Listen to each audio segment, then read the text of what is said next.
서울중앙지법 입찰법정입니다. 아파트 경매에 참여하고자 하는 사람들이 모이는 곳입니다.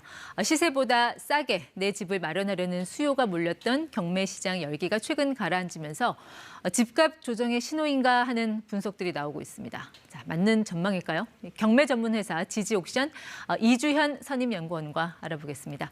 연구원님 어서 오십시오. 네, 안녕하세요.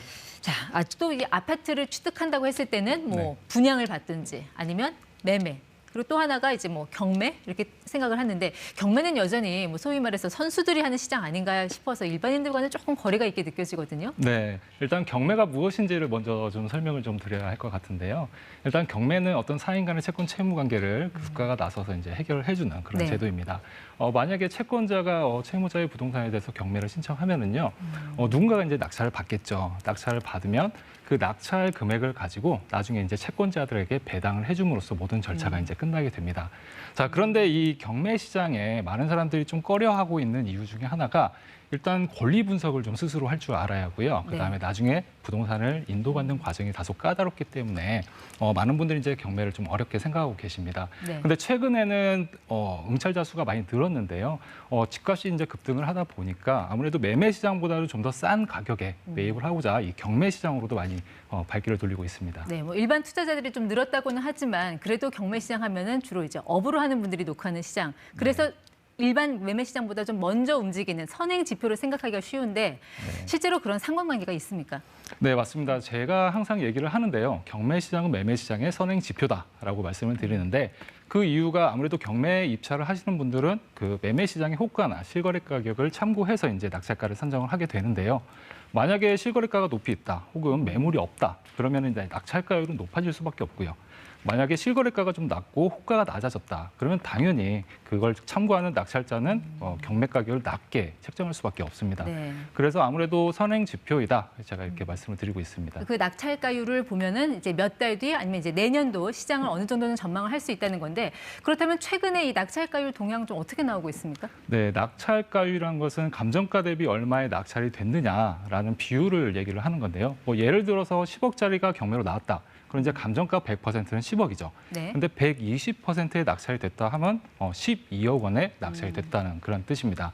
10월 서울 아파트 같은 경우에는 10월에는 119.9%로 역대 최고치를 한번 기록을 했었는데요. 가격이 오를 거란 기대감이 반영됐다는 거죠. 10월까지는. 11월 달에 들어서면서 좀 대폭 하락을 했어요. 그래서 낙찰가율은 107.9%를 차지를 했습니다. 기록을 평균이 했습니다. 107.7%. 네네, 맞습니다. 통상적으로 이제 아파트가 낙찰가율이 이제 100%를 훌쩍 이제 넘어가서 낙찰이 됐는데 11월 달 같은 경우는 자료에서 보시다시피 84.9%, 88.6% 이렇게 이제 100%를 밑에 90%를 밑으로 이제 낙찰되는 그런 사례들이 많이 보이고 있습니다. 응찰자 수도 좀 줄었습니까? 어때요? 네, 응찰자 수도 역대 최저 집계가 됐는데요. 최저로 2.8명이 서울 아파트에 입찰에 참여했습니다. 기존에 비하면 상당히 많은 응찰자 수가 좀 관망세로 돌아섰다라고 볼 수가 있겠습니다. 그러면 당연히 낙찰률도 좀 떨어질 수밖에 없었겠는데요? 네, 맞습니다. 이 낙찰률은 진행 건수 대비 낙찰 건수를 얘기를 하는데요. 올해 그 서울 아파트 낙찰률이 62.2%를 기록을 했는데요. 자, 이 얘기는 만약에 10건이 경매로 진행을 했으면 그중에 6건이 낙찰이 되고 나머지는 주인을 찾지 못했다. 이렇게 설명할 수가 있겠습니다. 말씀하신 거를 정리해 보면은 낙찰가율 그리고 응찰자 수 낙찰률 이 세 가지가 동시에 이제 떨어졌다라는 얘기인데 그 얘기는 그러면 앞으로 부동산 시장이 좀 조정을 받을 거다 일종의 신호 정도로 해석을 해도 되는 겁니까?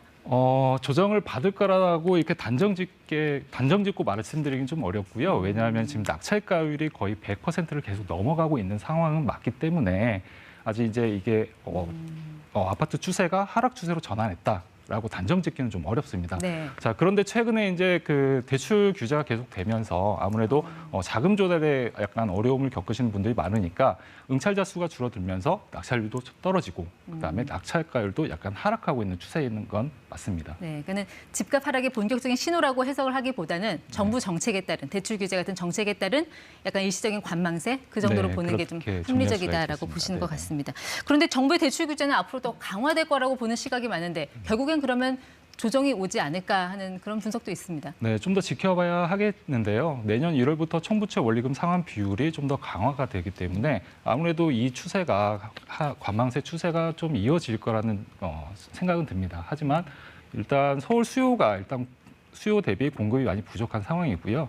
내년에는 아무래도 전세가가 올라갈 그런 요인들이 많이 있기 때문에 대출이 좀 완화가 된다면 낙찰가율도 좀 더 올라갈 수도 있겠다라는 그런 생각도 들기도 합니다. 그러니까 지금 부동산에 대한 뷰가 좀 요즘은 갈리는 것 같아요. 지금까지는 좀 상승장에 훨씬 좀 무게가 실리는 분위기였다가 최근에는 좀 약세 시황관도 점점 나타나고 있는 것 같거든요. 물론 뭐 지역별로 온도차는 있습니다만 내년도 집값은 좀 어떻게 좀 전망을 하고 계세요? 일단은 대출이 어떻게 완화가 되느냐, 강화가 되느냐에 따라 틀려질 것 같아요. 이 상태로 대출 규제가 계속 된다면은 아무래도 집값을 거래가 안 되기 때문에 매매 시장 거래도 안 되고 그러다 보면은 자금 조달 계획에 차질이 있으신 분들은 경매에 참여도 못 하는 거고 그러면은 당연히 하락 추세로 이어지지 않을까라고 생각을 합니다. 최근 들어서 경매 시장에 응찰하는 일반인들의 비율이 많이 늘고 있다고 말씀을 하셨는데 이런 경매에 관한 정보를 얻으려면 어디를 찾아가면 됩니까? 일단 인터넷으로 대법원 사이트에 들어가시면은 정보를 볼 수가 있고요. 기타 여러 가지 이제 인터넷 찾아보면은 여러 가지 경매 정보를 취득할 수가 있습니다. 그렇게 일단 취득을 하셔가지고 내가 관심 있는 물건이 있다면 그 관할 법원에 가서 이제 입찰을 하면 되는 겁니다. 예를 들어 경매에 실질적으로 참여를 하고 싶다면 종잣돈은 한 얼마 정도 있어야 되나요? 만약에 한 5억짜리 집을 사고 싶다 이러면? 지역마다도 틀리고요. 내가 주택이 있느냐에 따라서도 틀린데 만약에 비규제 지역이다. 그리고 내가 무주택자다라고 했을 때 5억짜리를 낙찰을 받는다 하면 70%가 이제 그 대출을 받을 수가 있거든요. 그럼 나머지 차익만 있으면은 일단 낙찰을 받을 수가 있습니다. 그 입찰 보증금이라는 게 있잖아요. 네, 맞습니다. 입찰 보증금은 내가 입찰을 할 때 그 최저가의 10%를 미리 이제 제출을 해야 하는데요. 입찰 보증금을 먼저 제출을 하고 내가 낙찰을 받으면은 나머지 이제 공제한 나머지 금액을 제출을 하면 되는 거고 나중에 만약에 내가 떨어진다 그러면은 이제 그 자리에서 돌려받게 되는데요. 만약에 5억짜리를 경매로 들어간다 그러면은 10%니까 5천만 원은 현금으로 준비를 하셔야 합니다. 초보 응찰자들이 가장 많이 하는 실수는 어떤 것들이 있습니까? 한 달에 한 번씩 꼭 나오는 사례가 있는데요. 그게 바로 입찰표에다가 0을 하나 더 쓰는 그런 사례들이 숫자 0이요? 종종 나옵니다.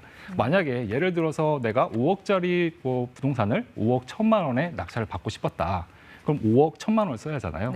근데 실수로 거기다가 0을 하나 더 쓰게 되면은 51억 원의 낙찰을 받게 되는 거거든요.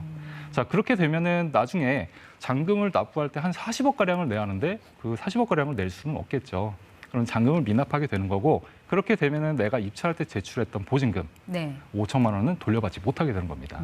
그 경매에 나오는 감정 가격은 시세와 비슷하다고 보면 되는 겁니까? 꼭 그렇지는 않거든요. 아무래도 우리가 입찰을 하는 시점하고 감정을 하는 시점이 다르기 때문에 최소한 6개월 이상의 차이가 납니다. 그래서 아파트 값이 급등하는 상황이다. 그랬을 때는 그 감정 가격이 당연히 매매가나 호가보다는 상당히 낮겠죠. 근데 아파트 값이 하락하는 추세이다라고 했을 때는 감정 가격은 실거래가보다 낮을 수가 있습니다. 네, 그런 점은 좀 주의를 해야 될 것 같군요. 사실 이 경매로 나온 물건은 대체로 이제 권리 관계가 복잡하게 얽혀 있어서 일반인들로서는 그런 권리 분석을 다 하기가 어렵거든요. 특별히 좀 주의해야 될 점 어떤 것들이 있을까요? 일단 권리 분석을 하기 위해서는 일단 약간 공부는 좀 하셔야 돼요. 그래서 책을 보시고 이렇게 공부를 하셔야 하고 그러니까 어떤 권리가 말소가 되는지 어떤 권리를 내가 인수를 해야 하는지 일단 파악을 해야 합니다. 그리고 특히 주택 같은 경우는 그 임차인의 보증금을 따로 제가 물어줘야 하는 경우도 생길 수가 있기 때문에 주택임대차보호법이나 상가구매 임대차보호법 등 기본적인 법률 지식은 갖고 계셔야 돼요. 네, 알겠습니다. 여기까지 듣도록 하겠습니다. 지금까지 ETY 지지옥션의 이주현 선임연구원과 함께했습니다. 고맙습니다.